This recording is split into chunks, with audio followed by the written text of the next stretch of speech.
అరే ఈరోజు మనకి పక్కూరులో జాతర అనేసి చెప్తుండరు, మనం అక్కడికి వెళ్దామా? మరి బళ్ళు ఏం లేవు, మరి నడుచుకుంటూ వెళ్ళాలా? సరే నడిచి వెళ్దాం. మరి మీరు నలుగురు ఓకే అంటే నాకు కూడా ఓకే. మనవాడు కూడా ఒకడు ఉన్నాడు కదా, మరి వాడిని పిలుద్దాం. సరే పిలుద్దాం. అయితే అంతలో మనం నడుచుకుంటూ వెళ్తుంటాం. సరే పదండి మరి.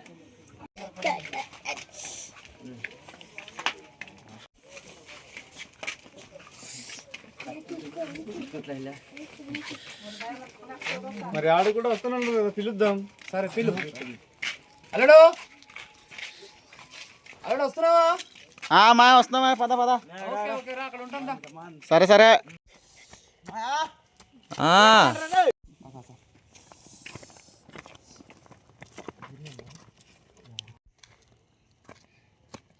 బాబు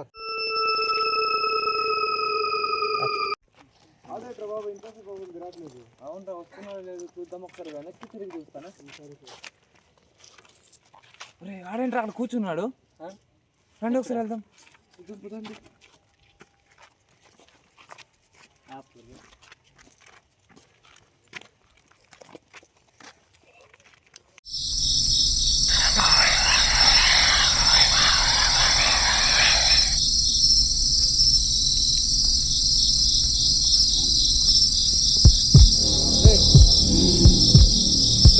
ఏమైందిరా?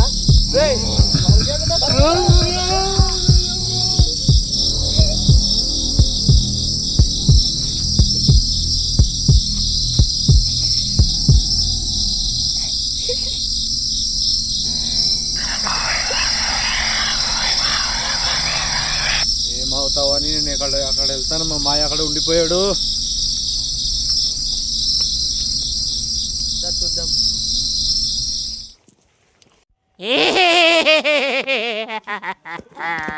తమ్ముడు రే వాడుతారా రే.